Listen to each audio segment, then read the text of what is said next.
Di gunung di atas ketinggian 2.500-an lah ya. Yang lain setelan pendaki full ya gitu ya. Meja, jaket atau celana itu. Gua renang pun cuman apa ya? Memang gak pakai baju itu. Bule, bikini. Anjrit. Mana bodinya bagus lagi. Bayangin lu lagi mendaki nih. Mendaki gunung di atas ketinggian itu dengan suhu yang luar biasa dingin.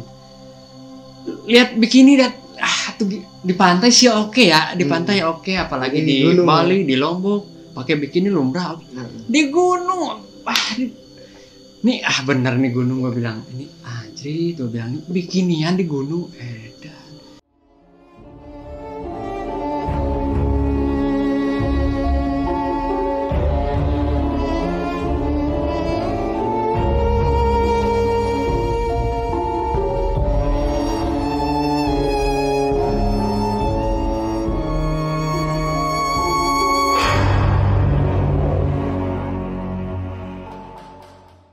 Assalamualaikum warahmatullahi wabarakatuh. Salam budaya, salam lestari. Pada kesempatan kali ini kita kembali lagi di channel Mata Pala Indonesia. Masih bersama saya Gojil dan saya masih ditemani oleh Mas Kobra. Halo. Nah, gimana sehat Mas Kobra? Alhamdulillah. Sudah lama tidak bertemu nih. Lama sekali. Ada hampir 1 bulan kita gak ngopi 1 bulan bareng lebih, nih. 1 bulan lebih. Kesibukannya apa nih Mas Kobra? Sehingga gak bisa main nih. Mohon maaf sekali, mohon maaf kemarin belum sharing pengalaman ya, belum sharing pengalaman. Bukannya kita gak mau konsisten, tapi kemarin ada beberapa hal yang memang tidak bisa ditinggalkan. Saya mengantar beberapa teman, bahkan dari salah satu sekolah juga, ada juga yang calon legislatif juga untuk minta mengantar ke gunung. Wah, keren sekali. Full kemarin ke gunung terus. Berarti yang saya dengar itu Mas Kobra itu dalam sebulan 2 kali pendakian kemarin ya? 2 kali ya, 2 kali. Keren itu, fisiknya kecil-kecil gini fisiknya. Biasa napas-napas lokomotif. 5 langkah berhenti, sebat dulu gitu, Mas. Santai nyampe lah. Ya, gitu. Nah, berkaitan dengan Mas Kobra pendakian gitu ya. Sekarang yang lagi rame di kalangan para pendaki lah, yang lagi rame itu tentang yang sekarang lagi dibangun pembangunan kereta. Yang kereta gantung. Yang di Gunung Rinjani itu. Di Taman Nasional Gunung Rinjani di Lombok. Nah, menurut pandangan Mas Kobra sebagai pendaki, gimana tuh? Gimana ya? Tentang pembangunan kereta gantung itu. Karena itu kan bukan lagi isu ya. Bukan lagi isu atau tahap sosialisasi, tapi itu udah masuk tahap pembangunan. Iya, Desember ini kan udah mulai pembangunan. Sebenarnya mau buka suara ini bingung loh, Mas. Bingung. Ya, ini menurut pandangan Mas Kobra aja lah sebagai pendaki ya? Gitu. Oke, jadi bingungnya gimana? Takutnya kalau gua ngobrol gini, lu sotoy. Lu mah gak tahu apa-apa. Memang lu kepentingannya apa, takutnya gitu. Tapi it's okay, ini apa ya buat teman-teman ini, apalagi buat mohon maaf buat yang pengurus di Taman Nasional Gunung Rinjani, yang pemerintahan yang terpusat, yang resmi, ataupun dari sisi masyarakat dan pegiat alam yang peduli lingkungan. Itu mohon maaf, ini bukan maksud apa ya, gua membela pihak mana nih. Nah, gak gitu. Gua bela pihak pemerintah atau pihak pendaki, enggak. Ini menurut versi saya aja. Pendapat pribadi ya, lah gitu. Kalaupun apa ya, asumsi saya salah, itu saya bisa klarifikasi juga. Saya siap sharing lah, ini sharing aja gitu. Jadi begini Mas, jadi menurut saya sebagai pribadi versi saya bahwa 50-50 sih. 50-50-nya gimana? Ini saya dari kacamata dulu pendaki nih. Dari kacamata dulu pendaki, itu memang ada negatifnya. Jujur ada negatifnya, karena itu masuknya eksploitasi alam. Iya. Eksploitasi kan, jadi itu memanfaatkan kekayaan alam untuk menjadi apa ya, satu politik ekonomi yang memiliki nilai jual yang tinggi kan, gitu kan istilahnya. Sama kayak Freeport menjadi apa ya, diambil lah manfaat alamnya gitu untuk meningkatkan ekonomi, itu eksploitasi. Tapi ada positif ada negatif juga gitu. Nah jadi ini mungkin ada positifnya karena memang tidak mengganggu apa ekosistem alam, karena cuman bentang kabel dan paling yang pembangunan apa ya pit stopnya lah atau stopnya terminalnya paling itu aja. Cuman paling sampahnya paling pasti banyak, soalnya wisatawan pasti banyak yang sepele lah ya, simpel langsung nyampe kan ke Pelawangan. Kalau nggak salah kan sampai Pelawangan ya kalau nggak salah itu. Itu menurut pendaki. Jadi eksploitasi alam gitu. Ya, itu jaraknya itu 10 sampai 15 km katanya. 15 lah. 15 km. Dan di situ juga ya betul tadi kata Mas Kobra, ada manfaat, ada segi positifnya dan negatifnya. Mungkin positifnya bisa mengangkat perekonomian. Positifnya itu. Nah, perekonomian penduduk setempat gitu. Mudah-mudahan dengan adanya tadi diciptakannya kereta gantung, dibangunnya kereta gantung di sana bisa meningkatkan perekonomian, banyak manfaatnya khususnya bagi masyarakat di sana, pemerintah di sana, umumnya bagi kita semua lah. Ya.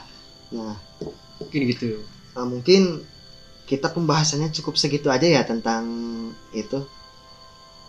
Gitu aja sih paling ya dari sisi pendakinya itu eksploitasi alam, karena itu jujur kalau sebagai mata pendaki kan kalau kita yang pendakinya lawas, yang lawasnya kan lagi enak bener-bener refresh, bener-bener healing gitu, berjalan kaki, terus tiba-tiba ada melayang kereta gantung di atas dengan simpelnya, itu kita jadi merasa anjing, enak bener ya gitu. Apa harus punya jadi orang kaya dulu harus bisa menikmati gitu kan gitu kalau apa ya. Tapi kalau seninya mendaki, kalau ada fasilitas lengkap apapun kita tetap mendaki. Iya.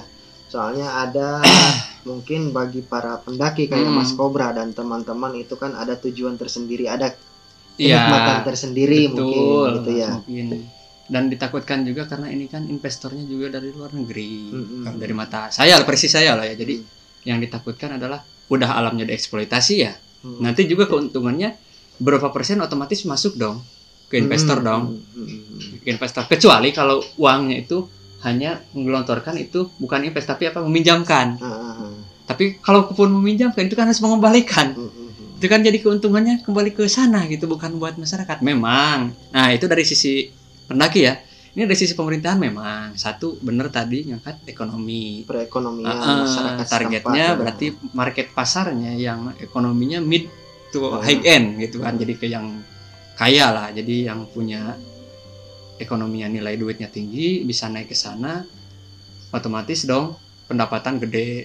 Banyak terus juga wisatawan banyak. Jadi karena pasti. Yang hanya liburan 1 hari 2 hari pun bisa sampai ke Pelawangan gitu. Jadi bisa di situ, terus yang dagang juga bisa laku lah ya. Karena rame seperti itu, dan agen-agen travel juga bisa pesat.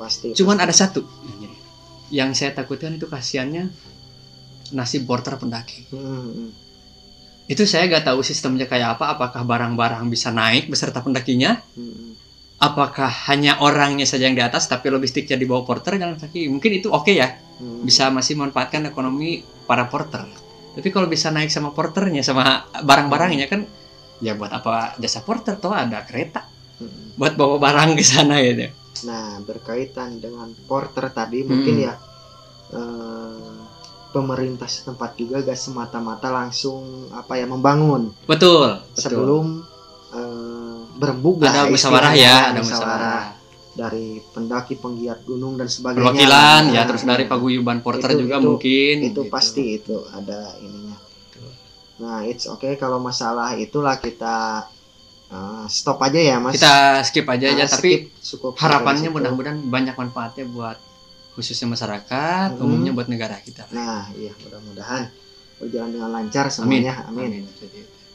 Nah, Mas Kobra emang sebelumnya pernah ke Rinjani apa belum nih? Pernah 2 kali. Yang pertama 2014, yang kedua itu 2017. Keren. Jadi, 2 kali. Alhamdulillah. Jadi sempat merasakan benar-benar mendaki itu sebelum pembangunan kereta gantung ini gitu. Jadi buat teman-teman cobalah segera naik ke Rinjani sebelum ada kereta gantung. Tadi tahun berapa yang pertama? 2014 sama 2017. Itu dalam apakah ada event atau apa ikut? Saya ikut trip. Yang pertama. Yang pertama ikut trip, yang kedua mengadakan trip. Oh, mengadakan trip. Yang keduanya, yang pertama ikut trip. Ya, Matapala. Yang kedua. Yang pertama 2014 ikut trip ke Kilimanjaro Adventure. Jadi itu yang ngadain tripnya itu asli orang sana, orang Lombok. Asli suku Sasak ya. Berarti banyak kenalan di sana Mas Kobra. Udah saya anggap jadi saudara malah. Itu daerah Pancor, Selong. Daerah Pancor, Selong. Nah, gimana tuh Mas Kobra jadi bisa ikut trip itu? Kan yang saya tahu di video sebelumnya juga ada sejarahnya Mas Kobra terjun ke dunia pendakian gunung lah. Itu kan awal mulanya itu waktu kuliah ya, tahun 2010-an lah. 2010-an. Nah, eksisnya itu 2013. Eksisnya 2013. Eksisnya kan 2013. Berarti setahun setelah itu kan Mas Kobra ikut trip ke Rinjani. Nah, gimana itu ceritanya? Pasti kan awal-awal ke gunung yang yang diwajibkan lah bagi para pendaki selain Semeru gitu kan. Iya, benar. Rinjani kan diwajibkan gitu bagi para pendaki. Pokoknya itu keindahannya luar biasa itu. Jadi Rinjani itu Mas, kalau orang mungkin zaman sekarang itu kalau ngalamin ke Rinjani bagaikan mimpi yang terwujud mungkin ya. Tapi kalau dulu saya mimpi pun tidak, tapi alhamdulillahnya jadi kok bisa ngalamin gue kesini gitu. Itu mungkin bisa dikatakan the power of the man. Juga mungkin takdir Tuhan bahwa lu harus kesini nih saat itu.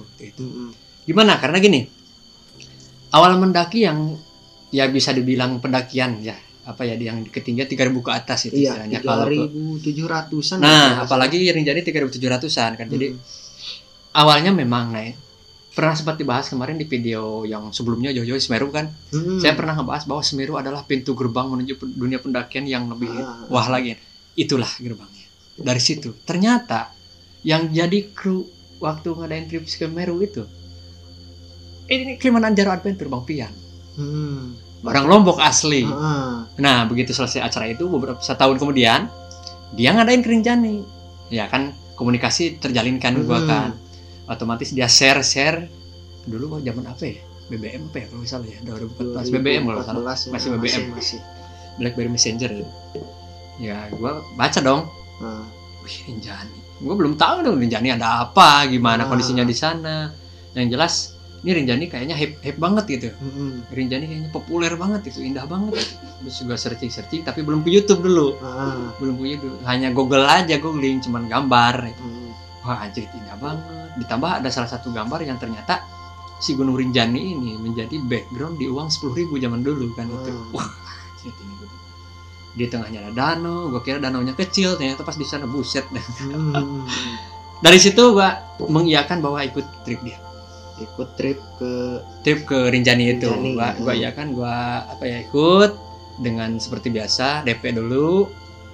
Terus pelunasannya pas ketemu dan meeting pointnya singkat saja langsung waktu itu di Pasar Senen stasiun pakai kereta itu backpacker. Dulu ada di nanti dokumentasinya ada backpacker tuh Rinjani.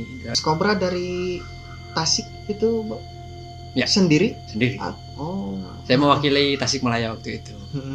Sendiri. Jadi peserta waktu itu hanya 8 orang kalau nggak salah. 8 orang. Gue dari Tasik, terus ada juga dari Jakarta, dari Bogor. Ada juga dari Lampung, Bang Eri. Alhamdulillah gitu ketemu dengan orang yang lebih hebat lagi gitu. Singkat cerita, gue kesana pakai kereta singgah di Surabaya, jelas ya. Lanjut pakai kereta lagi ke Banyuwangi. Dan waktu itu gue gue kan sebelumnya di Pulau Jawa ya. Mendaki gunung di Pulau Jawa aja. Selamat lagi Semeru. Selamat itu. Indoro Sumbing palingan itu perahu. Pas begitu gue mengalami yang ke luar Pulau Jawa gitu. Yang gua dalam mata gua tentang pendakian itu awalnya segini, wah anjir, ternyata gua merasakan ini Indonesia.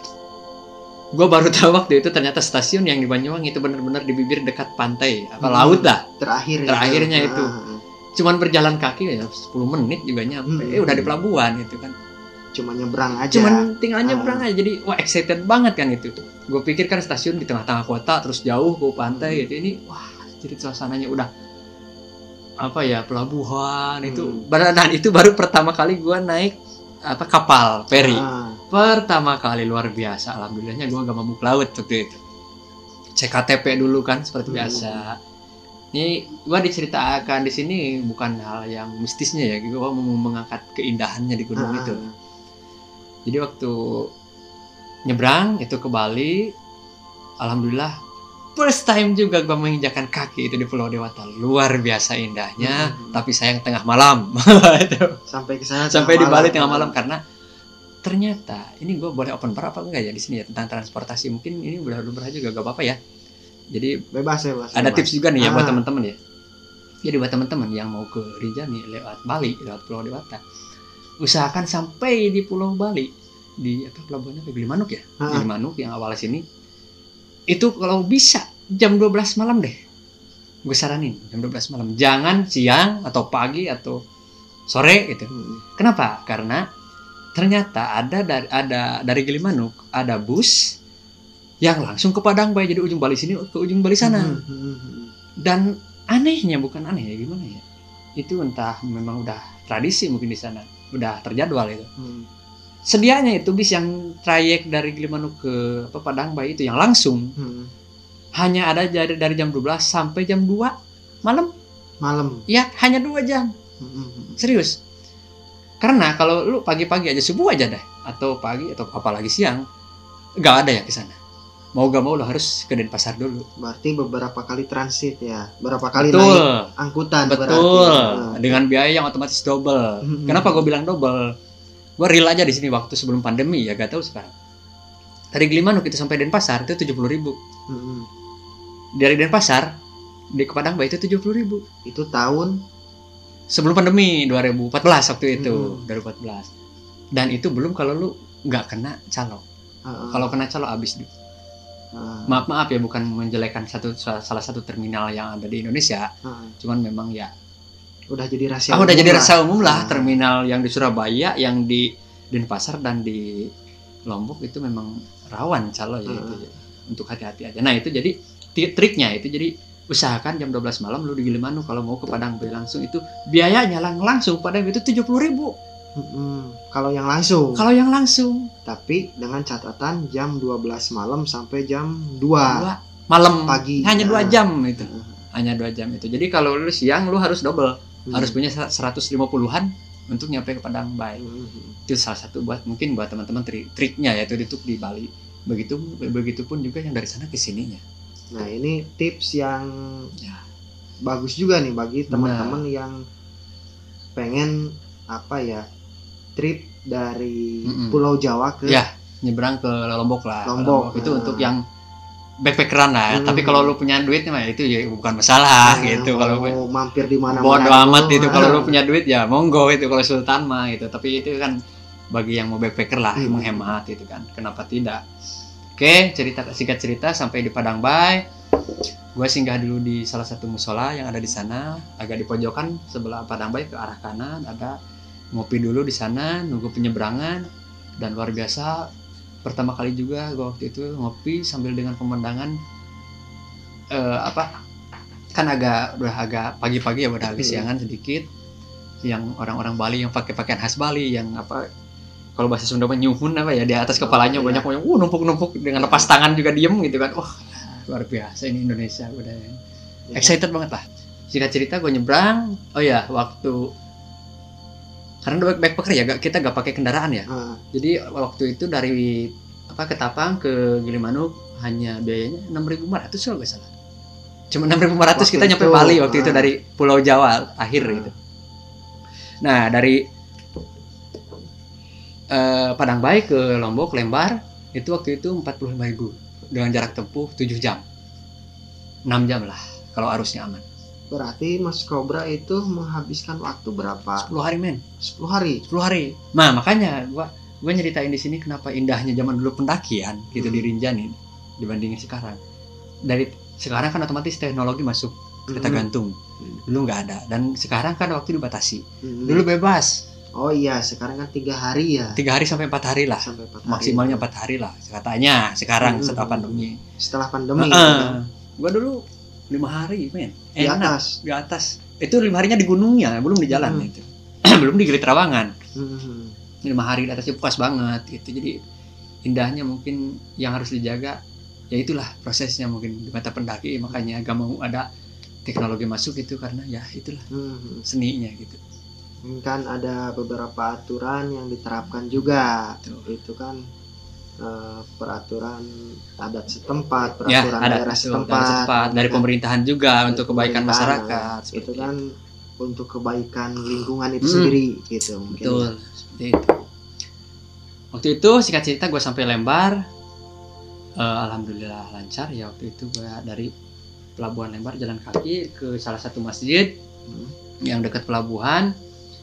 Terus di sana juga gue sempat bertemu dengan apa ya, semacam pejalan apa ya, musafir ya, musafir yang berpakaian kayak ustad, tapi itu full jalan kaki entah dari mana kemana. Yang jelas itu perjalanan jauh, kayak kalau di film-film kayak film Sun Gokong itu kayak lagi mencari kitab suci ke barat. Bener, serius mas, itu luar biasa. Pakai bawa apa ya, tasnya yang buset gitu.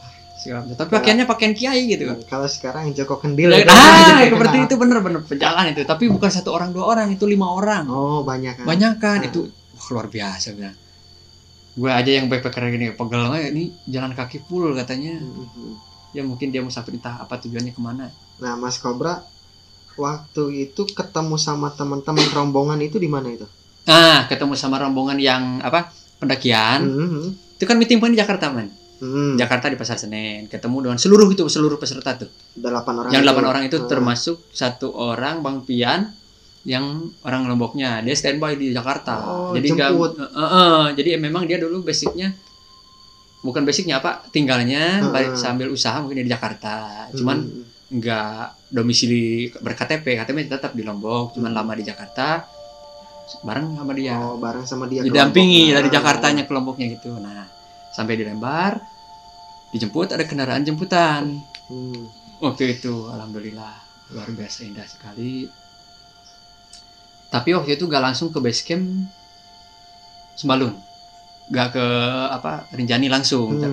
Kita alhamdulillah dikasih kesempatan singgah dulu di rumahnya Bang Pian, di kediamannya di daerah Selong. Jadi kita bisa silaturahmi dengan saudaranya, dengan keluarganya, tahu juga rumahnya gitu kan. Jadi bukan trip abal-abal gitu ya. Jadi karena alamat jelas gitu kan, kepengurusannya juga jelas. Dan ternyata saudara-saudaranya yang laki-laki semua itu ranger semua di Gunung Rinjani. Kita naik 8 orang nih. Yang ikut yang antar rangernya itu melebihi dari kita. Banyak buset itu, kalau dibayar itu berapa. Tapi ini alhamdulillah dengan solidaritas yang tinggi kita berangkat bareng, alhamdulillah. Iya. Singkat cerita kita prepare, packing, dan alhamdulillah sebelum naik ke base camp kita dikasih kesempatan untuk singgah dulu ke Gema Alam. Salam Lestari Gema Alam itu komunitas pecinta alam terbesar se-NTB, mencakup Lombok sama Sumbawa. Se-NTB, Gema Alam, pasti cari tahu pasti ada Gema Alam terbesar. Oh iya, waktu itu juga pas sampai ke Lombok, gua berpisah juga dengan temen yang seperjalanan ya, ketemu di jalan, terus sampai di kapal juga turis dari mancanegara. Alhamdulillah gua waktu itu ketemu dengan siapa namanya lupa lagi gua. Pokoknya asal negaranya gua masih ingat, dari Bahrain. Dari Bahrain pakai baju merah, perjalanan bareng, kita sharing-sharing tentang budaya di negaranya, budaya di kita juga, terus kebiasaan di sana, terus ada gunung apa aja di sana kalau ada gitu. Perisanya begitu sampai di Lombok bisa, karena beda tujuan, dia bukan mendaki. Dari Gema Alam pakai transportasi losbak kalau bisa pick up ke sana, udah pakai seragam keren tuh, udah pakai seragam putih. Waktu itu biaya yang dibebankan lebih dari 1 juta itu dari Jakarta plus baju. Dipakai seragam di situ, luar biasa indahnya jalan Sembalun. Kelok-keloknya tapi jalannya bagus. Hutannya juga masih Taman Nasional Gunung Rinjani, men. Taman Nasional ya maksudnya. Tapi singgah dulu di Pasar Aikma, kita belanja logistik dulu di situ. Singkat cerita sampai di Sembalun, Tapi waktu itu gue via Bawaknau. Jadi ini resort Taman Nasional Gunung Rinjani, gerbangnya melipir lagi ke arah sini, Bawaknau dari sini. Jadi naiknya, tapi tetap legal. Gue tetap bayar. Leader juga yang ngadain trip juga tetap ke pihak Taman Nasional Gunung Rinjani. Dapat tiket juga, asuransi juga. Jadi kita nggak ilegal, cuman bukan gue yang ngurus ke sana gitu. Jadi ada perwakilan. Naik.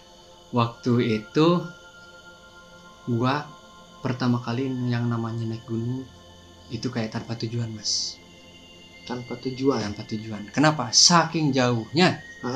Saking jauhnya. Jadi untuk teman-teman ketahui yang belum tahu, tapi kalau yang udah tahu oke nih. Pasti apa ya? Suasananya pasti hitung-hitung kita nostalgia ya. Dari pos awal, dari apa ya, desa terakhir lah, dari base camp. Itu hutan hanya sedikit, malah 0, berapa persen itu hutan rimbanya. Set masuki banyak sapi, oh iya bener sapi, bukan kerbau, kayaknya sapi. Langsung savana kayak di Afrika, savana yang luar biasa indah sekali. Pohon hanya ada satu ini tuh, jalan lagi. Yang bikin kesel adalah yang kayak tanpa tujuan adalah gunungnya, puncaknya kelihatan. Cuman kita jalan udah beberapa jam udah kayak di situ, masih aja di tengah-tengah savana. Tapi it's okay. Masalahnya kita dimanjakan, terbayarkan. Ini oke capek, tapi ini visualnya kita itu, wah anjir gue lagi di mana? Gak kayak di Indonesia lah. Jadi kan kalau visual kita udah dimanjakan, otomatis semangat kita apa ya? Motivasi, kita termotivasi. Jadi oke lah berjalan. Dan waktu itu gue berangkat lagi musim kemarau, cuaca enak, tapi debu. Gue padahal gak megang tanah ya, gak apa-apa ya. Cuman gue gak pakai gloves, gak pakai sarung tangan, waktu itu hitam. Begini saking panas ya, saking panas, terus debu yang diinjak juga full. Kan savana men, yang rumput seginian lah. Savana indah sekali. Dan gue waktu itu entah bodoh entah gimana, gue waktu itu dengan pedenya bawa carrier yang 100 liter. Wah, pokoknya di kapal juga, bawa kulkas berangkat aja gue udah full up gitu, belum lagi logistik ya gitu. Dengan pedenya body gue kecil men gitu. Dibanding teman-teman yang lain kan udah pada senior gitu. Gue paling kecil, carrier paling gede 100 liter. Naik Rinjani yang 5 hari jadi. Tapi waktu itu lagi banter-banternya gue naik. Kalau sekarang aduh bawa yang 50 liter juga ampun dah gue. Berarti nggak untuk medan apa itu waktu dulu disamakan aja. Waktu itu disamakan aja gue bawanya. Pokoknya waktu pertama dulu ya lagi gila-gilanya naik gunung. Naik gunung mau yang tinggi, mau yang sedang. Wah, kalau nggak lewat kepala itu nggak keren. Kalau nggak pull up minimal 70 ke atas itu nggak keren. Cemen gitu dulu. Kalau sekarang mah najis ya fisiknya. Aduh. Ya apa ya? Masih egonya masih. Iya. Gitu. Itu masih ada. Masih ada. Cuman untungnya kenapa? Untungnya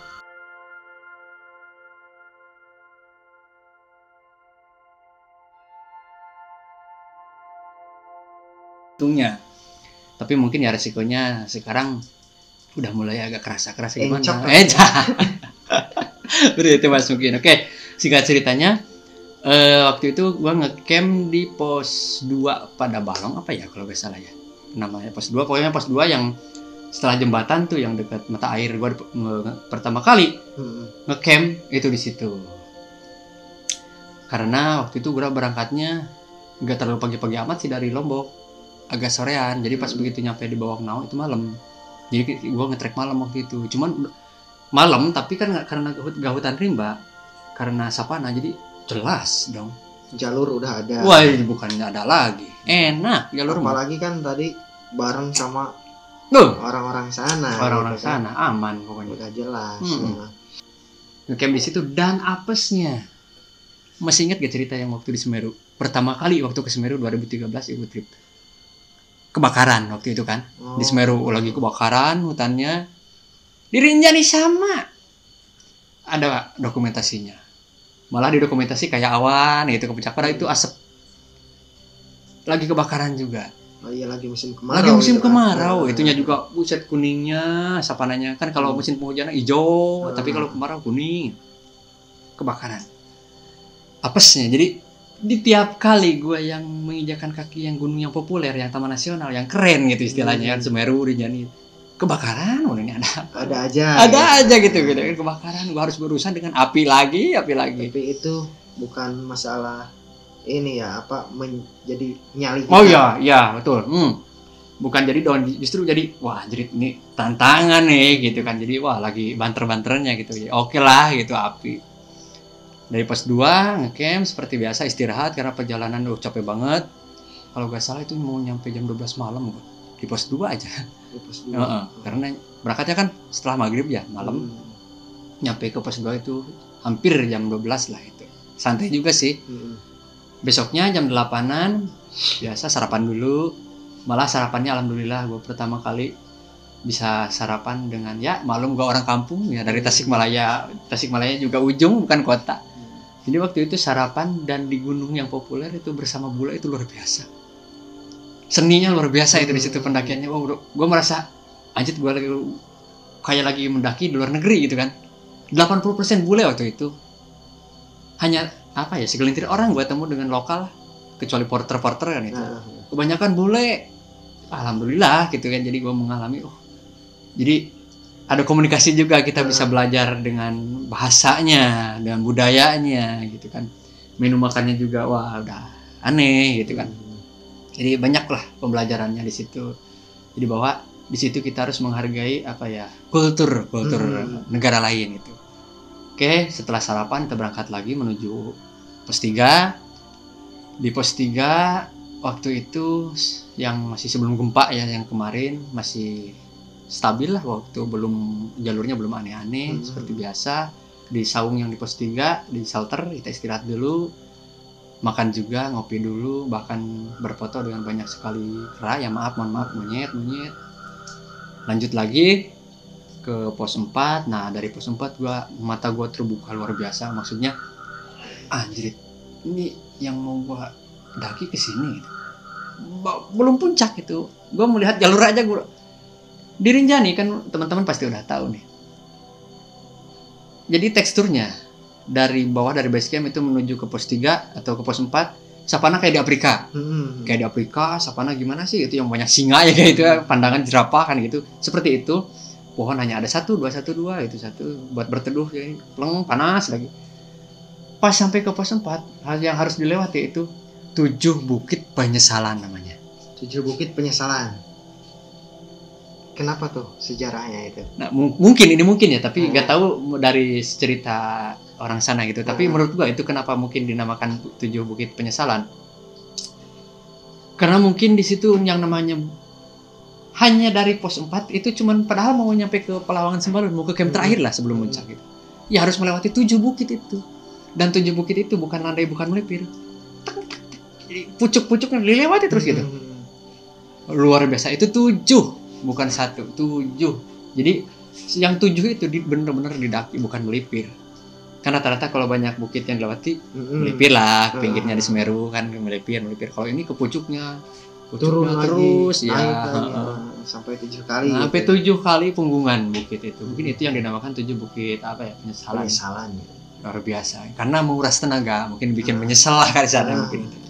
Tapi kalau kalau musim kemarau itu luar biasa. Tadi karena secapek apapun kalau mata kita dimanjakan dengan pemandangan, it's okay lah gitu. Nah, waktu itu kenapa gua berjalan kayak tanpa tujuan ya, karena di Afrika yang ujungnya nggak kelihatan ya sapana, selesai itu nggak habisnya gitu tantangannya gitu. Lah tambah lagi 7 bukit itu kan. Itu masih dengan bawaan jelas itu bukan camp terakhir, belum. Jadi harus dibawa ke sana. Gua nyampe jam 7 malam. Berangkat dari pos 2 jam 9-an lah. Jam 9. Kemalaman gue di Pelawangan. Anjrit, gue bilang bener-bener 7 penyesalan, bener-bener nyesel. Tapi kalau sekarang sih gak nyesel, pengen lagi ke sana. Itu indahnya karena begitu kita melewati 7 Bukit Penyesalan itu, di sebelah kiri itu view full sampai bahkan kalau cerah itu Gili Trawangan kelihatan. Garis pantai jelas karena kepulauan Lombok. Indah sekali Mas, bukan kayak di Indonesia ini, benar di Indonesia benar. Ditambah kan cerah. Puncak kelihatan, garis-garis urat-urat tebing-tebingan itu kelihatan. Ditambah lagi asap yang kebakaran kelihatan, itu luar biasa. Singkat cerita sampai ke Pelawangan Sembalun bikin tenda, tapi bikin tendanya agak ke ujung. Jadi kita begitu sampai kan punggungnya memanjang tuh buat ngecampnya gitu. Jadi begitu sampai ke Punggungan kita agak ngecamp di situ, melipir dulu lagi, jalan lagi, belum selesai gitu, begitu sampai melipir lagi. Dan disitulah puncak keindahan di mata.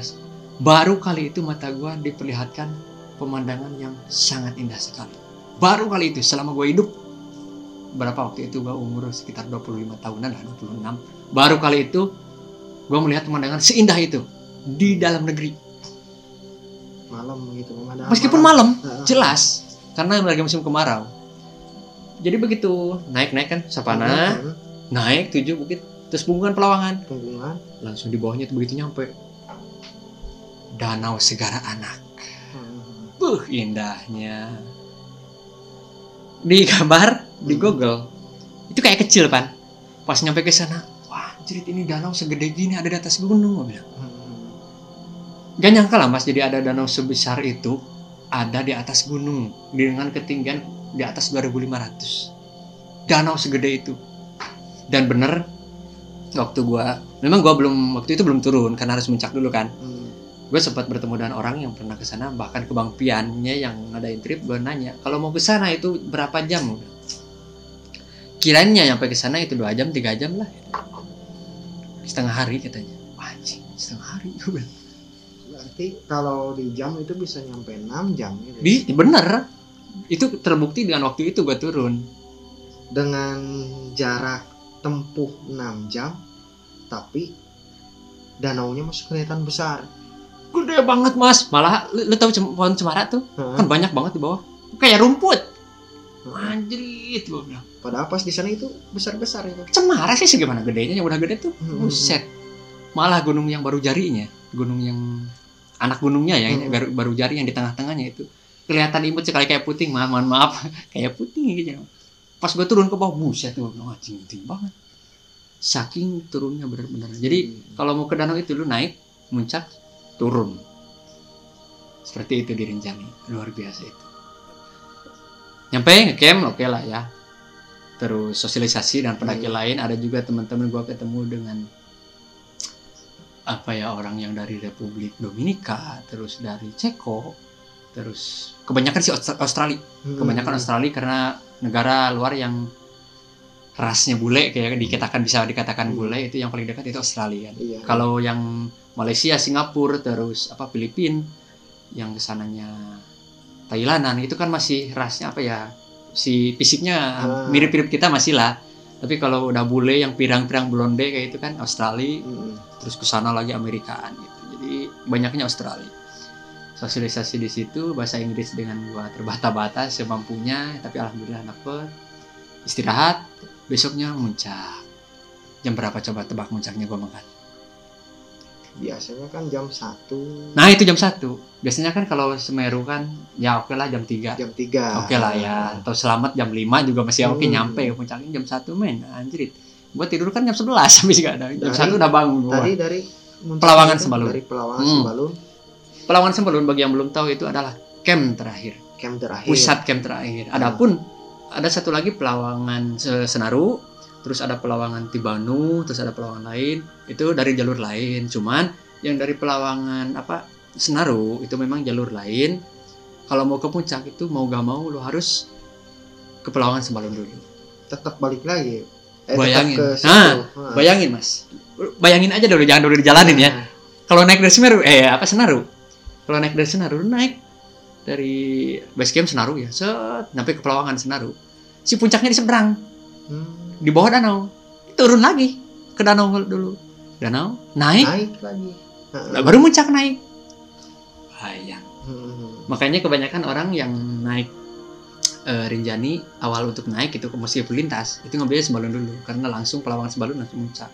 Kalau Senaru fisik yang dibutuhkan itu karena naik turun naik belum turun balik lagi juga, terus menghemat waktu juga itu harus pasti lama tuh, apalagi sekarang setelah pandemi kan dibatasi 4 hari. Kalau lu naiknya Senaru turun lagi Senaru mamanya habis di jalan, gak bakal menikmati keindahannya gitu. Jadi hanya terus aja karena jar waktu. Seperti itu Mas, waktu itu via Sembalun. Jadi naiknya Sembalun waktu itu gua puncak jam 1, nyampe ke sana itu gua agak siang aja. Nyampe puncak nggak Mas Cobra? Alhamdulillah Mas, meskipun ya gua dari kampung ya, dari Tasikmalaya, dengan fisik yang terbatas waktu itu, dengan ya maksud terbatas dengan postur kecil gitu. Kelas gunung yang hampir 4.000 gua nyampe. Baru pertama itu Mas Cobra? Pertama kali ke Rinjani waktu itu dengan keadaan kebakaran di bawahnya. Gua sampai. Cuman waktu itu jam 5:30, pokoknya matahari terbit, itu masih di tengah puncak, belum ke puncak. Tapi it's okay karena bukan tujuan gue berada di puncak itu pas sunrise, itu enggak. Gue yang penting nyampe aja, mau jam berapapun bodo amat gitu. Selama puncak itu gak dibatasi waktu di puncaknya. Beda dengan Semeru kan yang 10 harus bubar. Kalau di Rinjani kan bebas, lo mau nyampainya jam 12 mau jam 2 itu oke. Jadi gue nyampainya jam 8-an, jam 9. Berarti hampir 6 jam lebih men, ya? Gue puncak 6 jam. Gue sendiri, kalau teman-teman yang lain udah ada yang duluan. Oh, udah ada yang duluan. Udah ada yang duluan, yang fisiknya oke duluan gitu. Tapi itu untuk treknya sendiri ya. Kalau boleh tahu dari yang tadi camp Pelawangan Sembalun untuk itu treknya gimana itu? 90% pasir, 10%-nya batu. Full pasir dan batu Mas. Hampir kayak Semeru. Tapi ada tapinya. Kalau Semeru kan puncaknya gini, memang gini puncaknya cuma gini. Jurangnya kan ke sini. Ke sini ke arah kita ya kan. Kalau di Rinjani kiri kanan. Paham ya? Jadi kan memang rucut sama, cuman yang dilalui kalau rucut gini, kalau Semeru kan tegak lurus. Kalau Rinjani pilih gini, ini. Bibiran kawahnya.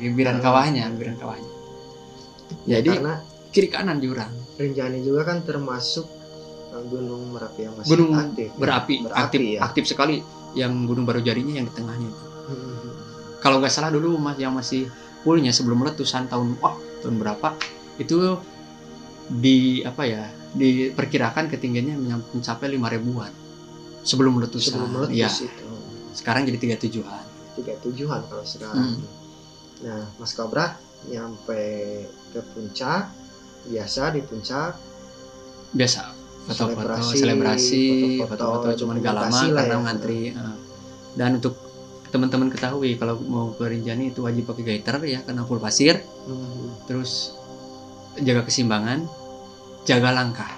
Kenapa gua harus bilang jaga langkah? Karena kiri kanan jurang.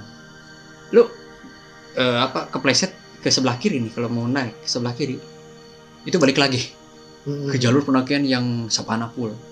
Terus itu bener-bener gini Mas. Itu kalau selamat. Kesini langsung ke danau jatuhnya, lurus.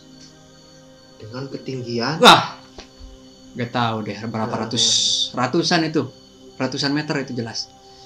Karena Gunung Barujari juga kelihatan kayak puting kecil. Jadi harus hati-hati karena jadi kayak pasirnya kayak diur gitu aja udah. Jadi yang injakan udah ke bawah. Gak ada batasan, gak ada pagar. Iya, gak ada batas pagar atau batu, tembok atau enggak ada. Pasir langsung. Pegangan. Gak ada. Serius gak ada. Bisa dicek deh.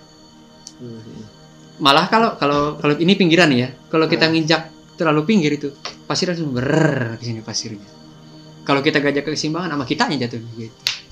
Teksturnya gitu. Jadi harus benar-benar hati-hati dan harus benar-benar tetap di tengah yang padat pasirnya terus melipir. Dan itu sangat menguras tenaga sekali karena melipirnya itu luar biasa panjang sekali. Belum lagi yang letter S-nya, letter E-nya karena gini terus. Jadi nggak lurus kayak gitu, jadi gini terus. Tapi itu kebayang kalau lurus itu kalau lurus dari bawah yang dari arah naik, itu repot sekali. Memang untuk jarak sih itu lebih dekat ya. Lebih dekat. Cuma resikonya itu lebih tinggi. Sampai puncak waktu itu karena lagi kemarau dan lagi musim benar-benar pendakian yang pas lagi membludaknya gitu kan. lagi rame, malah gue foto juga di puncak ngantri.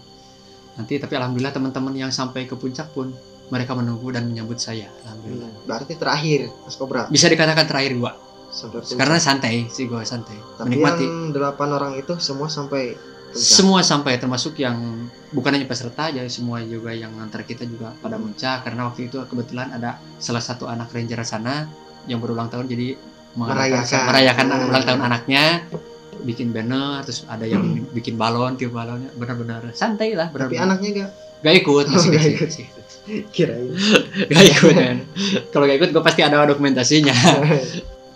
Nah waktu itu juga gue ketemu dengan pas di puncak, pas lagi ngantri ya, pas lagi ngantri kebetulan dia lagi tiduran santai, dia ada sekitar puncak. Terus gue ajak foto. 2 orang itu, yang pertama asal dari Ceko, yang satu Jerman, minta foto. Saat itu gue mengenalkan nama Matapala, komunitas Mas Kobra sekarang ini. Dulu belum bikin bendera gue, belum punya bendera, apalagi sampai sekarang bikin channel seperti ini. Hanya gue ngeprint di kertas, cuman gue laminating, bikin Matapala ya dari Tasikmalaya. Suatu kehormatan bisa berfoto bersama orang luar gitu, nama Matapala yang baru aja dibentuk 2014 kan, waktu dibentuk di Papandayan. Jadi itu jam terbang Matapala yang paling jauh waktu itu.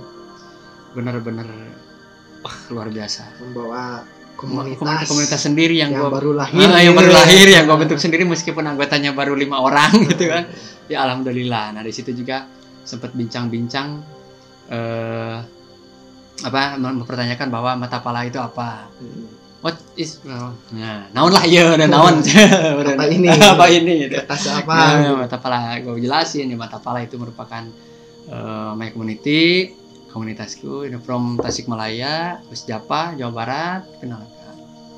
Oh great congratulations katanya, selamat luar biasa katanya, salam katanya, salam juga. Sempat bincang-bincang juga, terus foto-foto. Pas mau turun ada yang dari pendaki dari Malaysia. Nah itu suatu kehormatan juga. Waktu itu lagi konflik apa ya, Indonesia dan Malaysia. Konfliknya bukan konflik negara tapi konflik netizen. Biasa yang klaim budaya kan gitu. Jadi waktu itu yang wayang apa yang jadi perdebatan netizen itu waktu itu. Nah pas di gunung kita bertemu kayak gimana gitu ya. Jadi kita mempersatukan nih. Gak harus kita tetangga nih, gak harus berseteru gitu kan. Kita foto bareng, dokumentasinya ada. Gua berfoto di bawahnya, di bawah bendera yang Malaysia, suatu kehormatan. Jadi benar-benar kayak di mana gitu, bisa berfoto di satu gunung yang benderanya ada yang dari luar negeri gitu kan. Anjrit, gue bilang ini pengalaman yang luar biasa. Itu kan jadi nambah wawasan, nambah pengalaman gitu. Ya itulah Mas, mungkin ya pengalaman Pak Rinjani sampai ke puncaknya. Dan waktu dari puncak itu memang ada dokumentasinya, kelihatan api yang sedang ngebakar pohon-pohon di bibiran kawah itu di bawah, dan Gunung Agung yang di Bali kelihatan jelas. Saking tingginya itu Rinjani, luar biasa. Kayak dekat banget itu Gunung Agung yang di Bali, padahal kehalang lautan kan 7 jam perjalanan. Tapi kayak dekat banget, jelas. Nah itu waktu itu kan Mas Kobra kebakaran ya. Nah, waktu kebakaran itu apakah ada peringatan nggak dari pihak Taman Nasional ya? Pihak Taman Nasional untuk cepat turun atau ditutup atau apa gitu? Waktu kebakaran ya, mungkin kalau kejadiannya saat ini kayaknya si gunung itu pasti tutup. Karena waktu itu saking hebatnya kebakaran, bisa dibuktikan dokumentasinya, jalurnya yang mau ke Torean itu hitam. Karena hebatnya kebakaran waktu itu. Malah pas gua waktu di danau di bawah di sekitar anak helikopter ada meninjau, itu saking hebatnya kebakaran waktu itu. Tapi alhamdulillah gak tutup. Makanya gua bilang bahwa pendakian waktu itu seninya itu. Jadi apapun yang terjadi di alam hadapi, seninya di situ. Lain lagi kalau udah ada kereta gantung kan, mungkin pasti ditutup gunungnya, berbahaya kan. Tapi dengan safety. Jelas. Memang bersiko, cuman kita kalau safety kan gitu. Bisa sedikit inilah kalau safety minimalisir lah. Nah berarti Mas Kobra nggak ada himbauan ditutup atau untuk turun, berarti nggak ada. Cuman satu himbauan waktu itu ya begitu turun gua dari puncak menuju ke tenda lagi ke camp Pelawangan Sembalun. Iya. Itu singkat ceritanya baru nyampe ke puncak, selebrasi bla bla bla bla. Turun waktu itu alhamdulillahnya pakai getter karena kalau nggak salah dokumen videonya ada ya. Mata kaki ketutup sama pasir. Pas sampai ada orang yang bilang bahwa gak bisa turun ke Danau Segara Anak. Dalam hati gua, aduh, gak bisa ngalamin ke bawah dong. Gak bisa ngalamin ke danau yang indah itu dong. Apalagi ke toreannya. Karena kata porter guide dia, gak bisa katanya, gak bisa, gak boleh. Memang ada, cuman bukan dari pihak pemerintahan gitu. Cuman dari warga-warga situ yang naik di situ, gak boleh, gak bisa. Ya sama Bang Pian mungkin ditanya kenapa. Api gitu. Ya mungkin apinya ke jalur kan, kebakaran itu ya mungkin menghimbau seperti itu ya bahaya api. Tapi Bang Pian waktu itu meninjau mungkin ke jalur kayaknya oke nih, nggak apa-apa, masih bisa untuk dilewati. Karena ya waktu naik waktu itu memang ada perempuan satu, cuman perempuan itu jam terbang mendakinya lebih dari gua.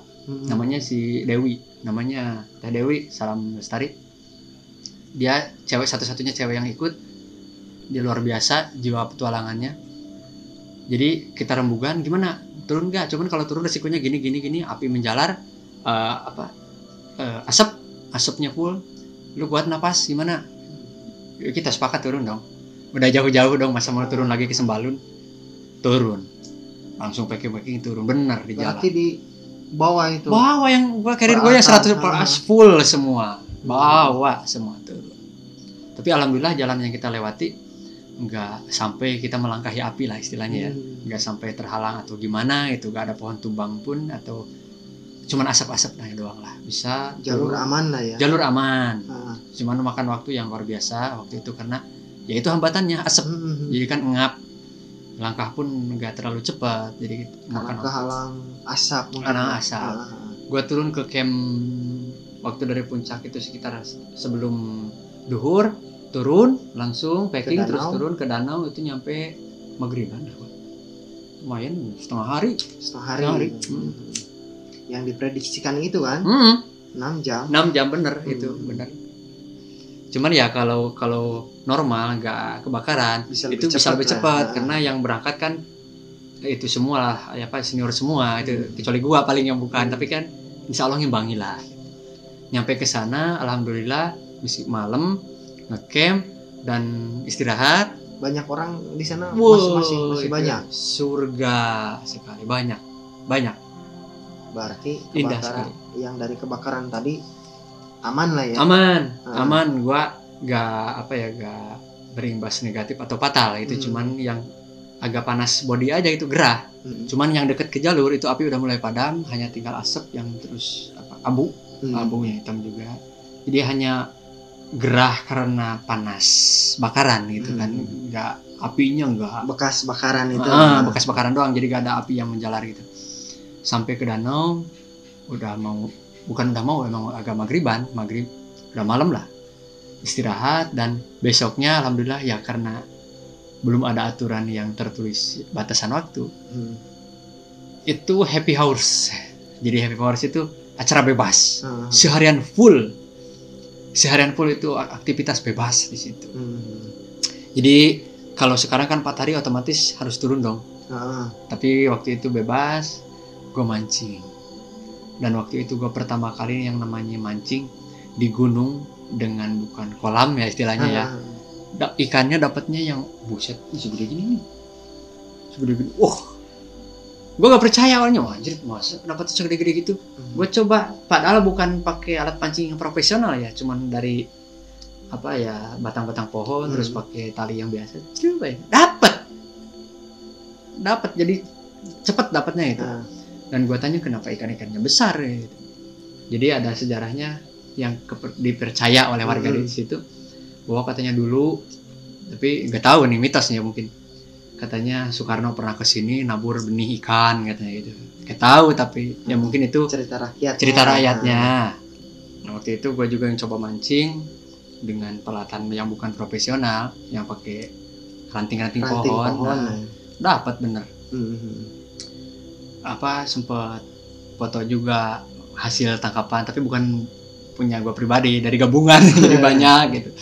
Luar biasa juga di situ, jadi pengalaman yang apa ya, seumur hidup kayaknya itu pertama kali mancing di atas ketinggian dan memang banyak juga warga yang sengaja naik ke sana untuk mancing.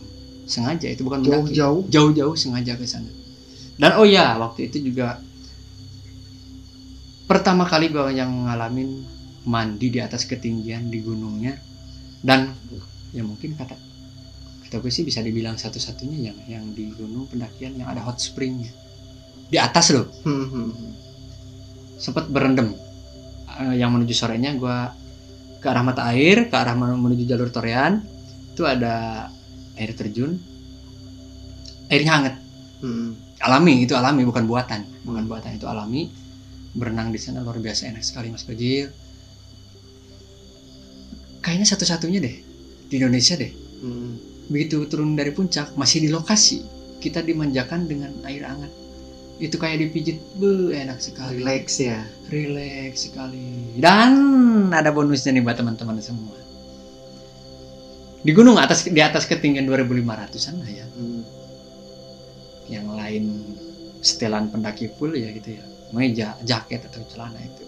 Gua renang pun cuman apa ya? Memang gak pakai baju itu. Bule, bikini, anjrit, mana bodinya bagus lagi. Bayangin, lu lagi mendaki nih, mendaki gunung di atas ketinggian itu dengan suhu yang luar biasa dingin. Lihat bikini dan tuh di pantai sih oke ya, di pantai oke, apalagi di gunung, Bali, di Lombok, pakai bikini lumrah. Di gunung, nih bener nih gunung, gue bilang ini anjrit, gue bilang bikinian di gunung. Ya bukannya aneh gimana ya? Ya iman kita juga kan kegoda. Anjir bikinian, aduh luar biasa. Mana kita lagi renang di bawah, dia loncat dari atas lagi nih, kok kan kelihatan jelas, buset tuh. Tapi ya itulah, apa kita mungkin gua salutnya di sini nih sama Rinjani dan sama suku di Lombok ya. Di Lombok kan terkenal dengan 1001 masjid, otomatis ada yang Islami lah ya, budayanya yang dijaga itu kan, kesakralannya dijaga kan secara Dewi Anjani sakral gitu kan, tapi tidak menolak keras, tidak menjadi apa ya, hambatan apa untuk menjadi masuk kultur negara lain gitu kan. Jadi gak ada lu gak boleh pakai bikini, lu harus naik gunung itu harus pakai pakaian tertutup, enggak gitu. Iya gitu, tapi it's okay gitu. Gua salutnya di situ.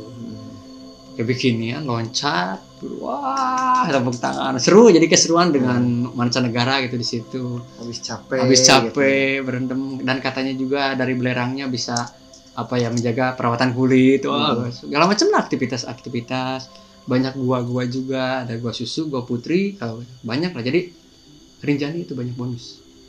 Satu-satunya gunung yang gua kira apa ya di Indonesia ataupun di dunia apa ya paling lengkap di Rinjani. Serius, hanya ada satu yang minusnya, nggak ada salju. Selain itu ada semua di Rinjani. Kenapa gue bilang? Yang satu sabana yang kayak di Afrika ada, hutan rimba ada, otomatis yang di bawahnya ya ada, meskipun nggak terlalu lebat kayak Salak atau Slamet. Puncak otomatis ya, pasir batu ada, danau ada, pemandian air hangatnya ada di atasnya. Air terjunnya banyak, sampai yang paling bawahnya jalur Torean air terjun semua. Gua ada. Apalagi coba ya, manjatnya ada, climbingnya ada. Soalnya yang jalur Timbanu terus yang Toreannya juga mau turun gunung, itu manjat, turun gunung tapi naik. Serius, dokumentasinya ada, turun gunung tapi naik. Nah berarti Mas Kobra untuk turunnya itu nggak lewat, nggak balik lagi ke Sembalun, kita lintas. Lintas. Naik Sembalun turun Torean. Dengan notabene Torean itu adalah katanya jalur terindah di Rinjani. Malah bisa jadi jalur terindah di semua gunung yang ada di Indonesia. Tapi emang betul itu? Dokumentasinya ada. Kayak di New Zealand, kayak di Swiss. Cuman minus salju aja gue bilang. Kenapa? Oke, lanjut. Gue singkat cerita aja ya. Set aktivitas yang seharian full itu kembali ngecamp, foto-foto seperti biasa. Terus, waktu itu gue ada tetangga yang bawa kano, perahu kecil, kano yang karet itu yang bisa ditiup ke atas. Di danau itu naik kano Bang Fian, dan teman-teman gue mah enggak, takutnya gue kebalik gak bisa renang, mampus gue di situ.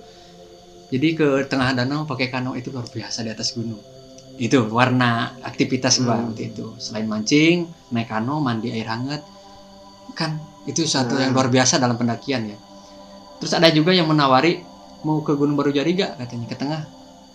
Berapa lama? 7 jam. Najis gue bilang. Cerit enggak deh gue bilang. Karena melipir. Jadi waktu itu sempat ada turun kabut di danau itu ya. Kan otomatis di dinding yang kawah itu kan ketutup. Itu kayak di tengah laut. Saking luasnya danau. Anjir. Gua kagum. Seluas ini kah danau di tengah gunung, di atas gunung.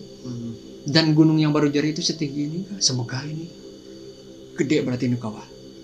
Gua pernah waktu ke Selamat lihat kawahnya ya, lihat kalderanya itu.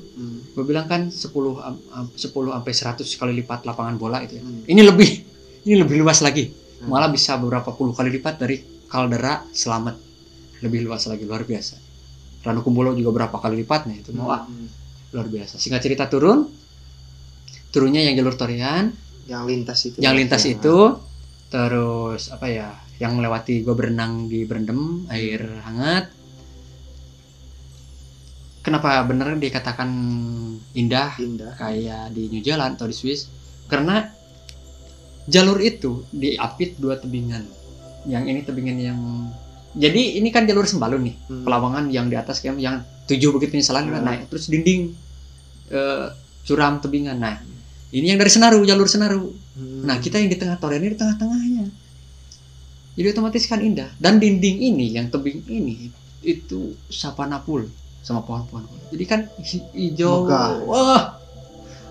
Sampai kalau lagi turun kabut atau awan itu sampai awan pun jadi kayak menjulangnya sampai ke langit gitu kan istilahnya. Jadi kita kayak diapit 2 tinggingan yang sampai ke langit kan indah banget. Jadi kita di tebingannya, cuman di balik keindahan selalu ada risiko. Maut membayangi. Serius, gua bukan lebay, karena di tengah-tengahnya kan yang buangan air ya, yang dari danau tuh. Sungai yang air panasnya ke sana, belerangnya ke sana. Nah, kita di kan gini. Kita melipirnya di sini, bukan di bawahnya, bukan di sungainya, tapi di pinggiran ini. Di pinggiran hanya satu tapak. Iya. Makanya gue bilang ini turun gunung tapi naik. Karena ada jalur satu yang naik dulu. Karena kita ya memang di pinggiran tebingan ini, kita naik turun di tebingan ini. Ada juga yang bahkan dulu masih, sekarang mungkin udah bagus ya, tapi dulu hanya bermodalkan batangan kayu untuk bisa naik. Itu benar-benar luar biasa perjuangan. Ditambah waktu itu kebakaran. Jadi yang gue lewatin tengah dulu terus ke tebingan, hitam, panas, bukan debu, abu. Berarti perjalanan di tebing itu batu berarti ya? Batu. Serius, makanya kalau kepleset ya goodbye, wassalam. Sampai sungai bawah udah tinggal hancur tubuh lu. Malah gua batu semua. Jangankan ke dasarnya, masih di tengah-tengah kayaknya udah meninggal. Benturan. Serius, itu dokumentasinya ada. Malah ada di salah satu titik jalur gitu yang gua sampai pegangin sama Bang Pian, karena bener-bener mereng, bener-bener pijakan hanya cukup buat 1 sepatu aja. Serius, jadi bukan 2 sepatu tapi 1 sepatu. Sepatu lu kepleset dikit, aduh. Serius itu, mohon hati-hati. Cuman ya indah gitu. Jadi resikonya keabaikan, keseriuan itu. Di Rinjani waktu itu juga pertama kali gua yang nemu yang namanya fosil pohon. Jadi ya pohon yang udah ratusan apa ribuan tahun apa ya, yang tumbangnya ketambah mungkin dialirin oleh belerang. Jadi si pohon itu udah jadi batu. Faktor alam itu. Trak oleh batu sungai kan, trak. Padahal pohon trak udah jadi batu. Jadi fasenya jadi batuan kapur terus jadi batu kan, itu fosilnya. Luar biasa itu. Nyebrang sungai, karena kita tebing terus turun, lewat air terjun, menyeberang sungai baru bisa turun lagi, terus aja gitu. Berarti lintas itu dari danau itu untuk sampai ke base camp lagi itu Torian. Nah, berapa jam itu gua yang turun karena dibutuhkan waktu gua turun jam 9-an pagi. Sampai ke Torian itu jam 9 malam. Jauh Mas. 12 jam ya. 12 jam. Keren. Itu turun Mas. Bayangin kalau naik. Kalau naik bisa lebih itu. Karena kalau dari Sembalun kan melipir itu kan sabana itu. Kalau dari Torean langsung tegak lurus. Sulit. Karena memang waktu turun juga gue terus turun aja terus. Memang ada yang naik gitu, cuman naik dulu buat step ke punggungan, turun itu. Tapi jalurnya luar biasa. Ekstrim. Itu bahkan dulu ke ralat, kalau saya salah di komentar aja disebut ya. Karena itu awalnya jalur Torean itu belum diresmikan oleh pihak Taman Nasional. Bukannya ilegal, tapi itu jalur khusus untuk ibadah. Ya mungkin ritual budaya lah ya, bukan agama tapi budaya gitu ya. Orang suku di Lombok seperti itu. Karena terbukti dengan waktu gua turun sama rombongan banyak berpapasan dengan orang yang pakai pakaian serba putih. Serba putih dan ikat kepala yang putih, dan ada di salah satu titik pos yang di situ terdapat mata air yang panas sampai bergejolak itu airnya. Gue lewat aja panas. Itu kan memang air panas. Orang sana dengan pedenya yang pakai seragam putih berendam. Ya air mendidih itu kayak mendidih itu. Jadi dia duduk, ya memang bentukannya bulat kayak kolam. Di pinggirnya ditumpuk batu gitu. Duduk itu di situ berendam kakinya. Padahal gue lewat doang panas. Itu dia kakinya dia berendam. Kakinya ya baik-baik aja. Itu kebudayaan di sana ya. Kultur di kita luar biasanya itulah. Itu kemajemukannya kita. Ketemu juga dengan ada juga pendaki yang cuman nggak banyak, cuman paling satu rombongan yang naik lewat sana ada juga yang bareng dengan yang ritual. Ini gua turunnya juga seperti ini, gimana naiknya dengan beban barang bawaan masih full gitu. Kalau turunnya sih mungkin udah mulai kurang. Itu kalau naiknya repot. Dan lewat Torean memang nggak full 100% kayak di New Zealand indahnya. Jadi ada beberapa persen, 20%-an pas mau sampai ke desa Torean. Itu hutan rimba full. Itu baru hutan rimba. Masuk hutan rimba, dan pas masuk hutan rimba gua udah malam. Makanya waktu itu kata Bang Pian jangan sampai kepecah rombongan, karena ada simpangan yang kalau kita salah jalan kita menyesatkan gitu. Kita jadi gak masuk ke Torean. Jadi ke arah mana gitu. Jadi bareng-bareng akhirnya sampai ke desa Torean. Cuman ada resiko yang harus kalian hadapi, bahwa dari desa Torean itu gak ada transportasi umum. Dari Torean itu ya harus charter. Jadi harus booking kendaraan yang ngejemput kita, itu gak ada transportasi umum. Itu risiko yang harus kalian hadapi untuk jalur Torean. Mungkin itu sih, kayaknya sampai sekarang sih gak ada. Tapi gak tahu, kalau ojek gak tahu ya. Kalau ojek gak tahu. Dulu juga kita dijemput oleh Elap. Oleh Elap dijemput di sana. Nah, dan langsung setelah kita kumpul di Torean, dan alhamdulillah juga gue sempat berfoto siangnya, berfoto di Torean dengan anak-anak khas desa Torean. Berarti bermalam dulu di situ. Malam dulu di situ. Paginya baru cabut. Karena transportasi gitu. Transportasi. Kendalanya transportasi. Nah, dari Torean langsung ke Gili Trawangan. Itu bonus lah. Bonus. Bukan yang murtad kita ke laut ya. Dari trip itu. Dari trip itu bonus ke Gili Trawangan. Kenapa dipilihnya Gili Trawangan? Padahal banyak gili ya di Lombok, banyak gili, indah sekali. Karena Gili Trawangan itu populer dan ada temen yang di sana, jadi singgah ke sana, Bang Pian. Sekalian bisa silaturahmi, betul sekali. Rinjani indah sekali, Mas. Mungkin teman-teman itu tadi sedikit pengalaman dari Mas Cobra. Ya.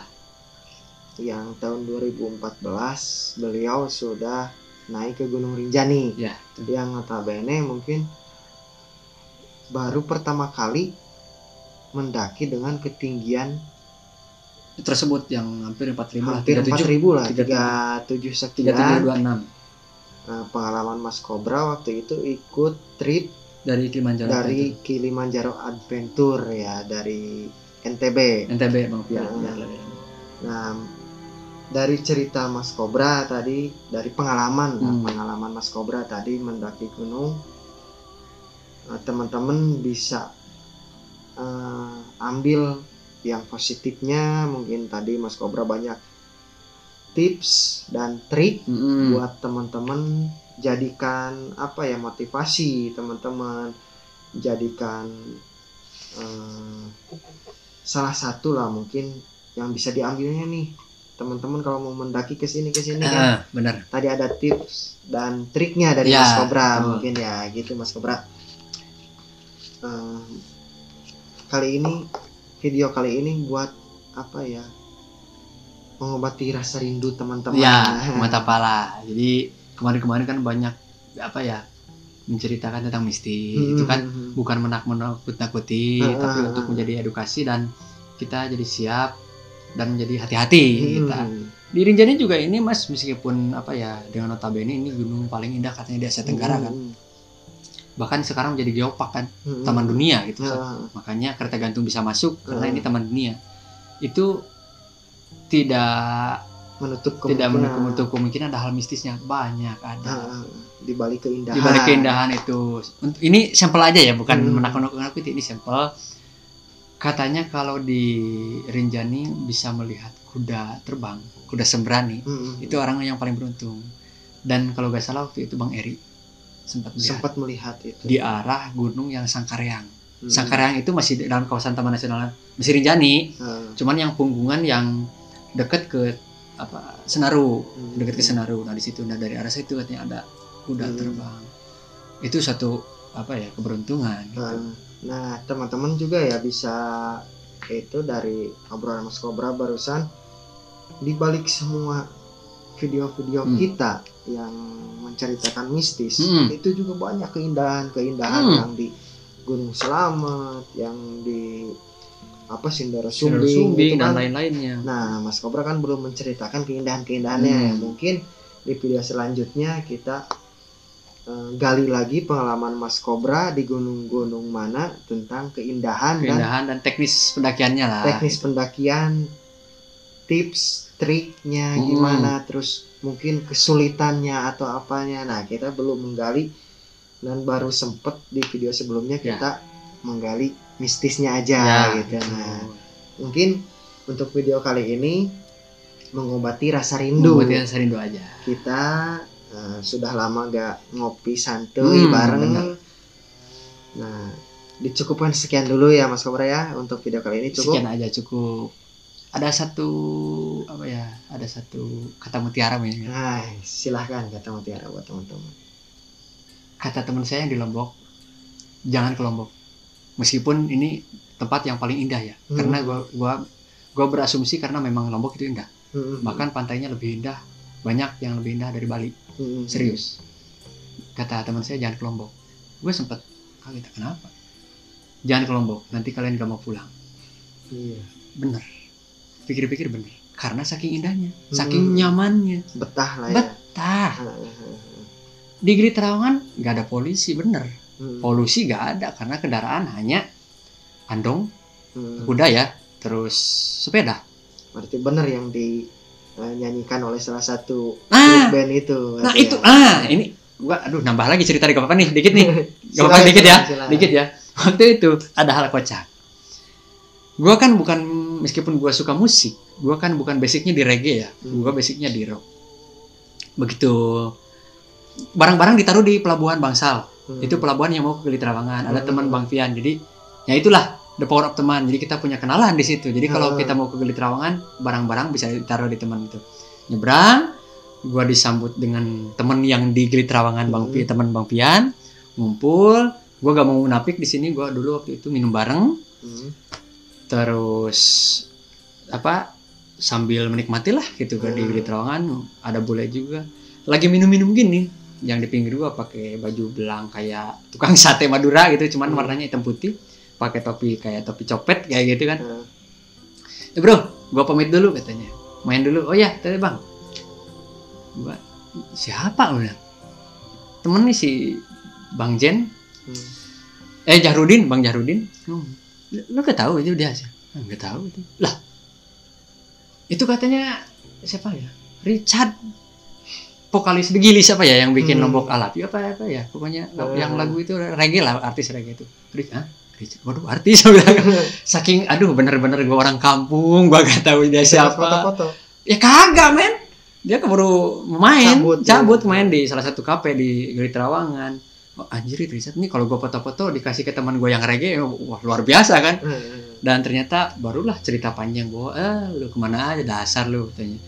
Nih di Gili Trawangan banyak artis yang kesini. Bahkan bener gue samperin ke kafenya, yang main kan Richard. Percaya gak yang duduk, yang nonton, yang menikmati di kafenya itu siapa? Ipang. Ada di sana. Ada sama istrinya. Malah sama temen yang di Gili Trawangan, yang teman Bang Pian itu ditawarin minum, cuman katanya ada bininya. Jadi memang dulu seminggu sebelum gua kesana, tim kesana, Tora Sabiro juga kesana. Waktu gua kesana juga ya ada Richard, terus Ipang.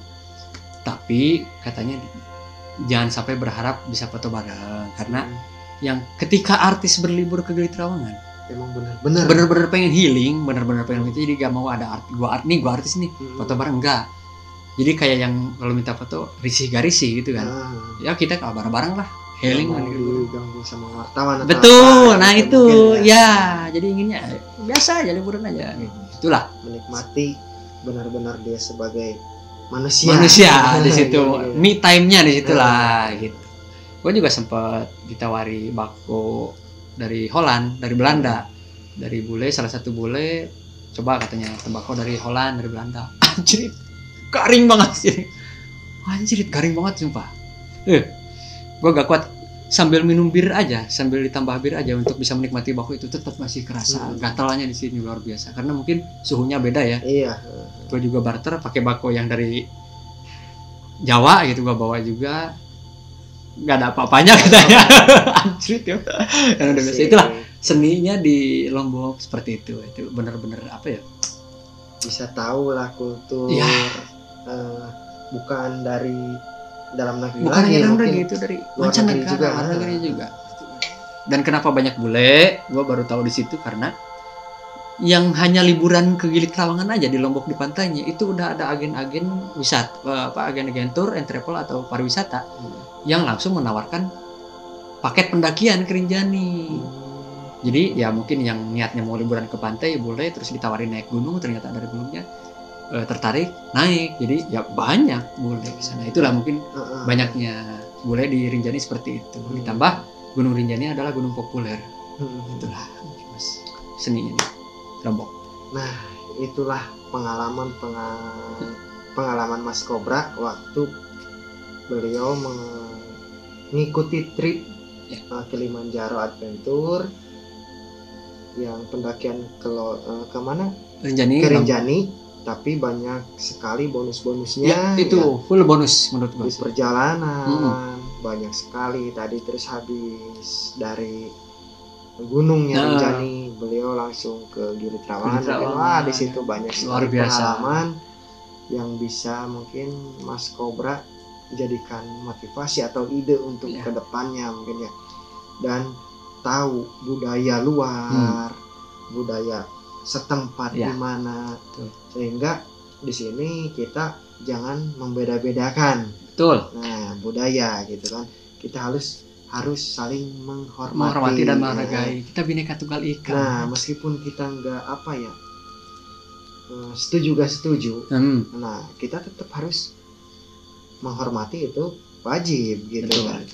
Gitu mungkin ya Mas Cobra ya. Betul sekali Mas Gojil, seperti itu. Nah, untuk video kali ini mungkin dicukupkan sekian dari kita karena udah panjang lebar nih dari tadi ya. Kita saking kangennya kita ya. Udah 1 bulan lebih lah kita gak ngopi bareng kayak gini. Terima kasih Mas Cobra atas waktunya. Terima kasih atas sharing pengalamannya. Thank you Mas Gojil ya. Sharing pengalaman bagi kita semua. Mudah-mudahan banyak sekali manfaatnya bagi kita semua. Banyak sekali hikmahnya dari pengalaman Mas Cobra. Terima kasih. Ya. Salam rimba. Salam lestari. Mata Pala Indonesia. Play safety or die slowly. Assalamualaikum warahmatullahi wabarakatuh.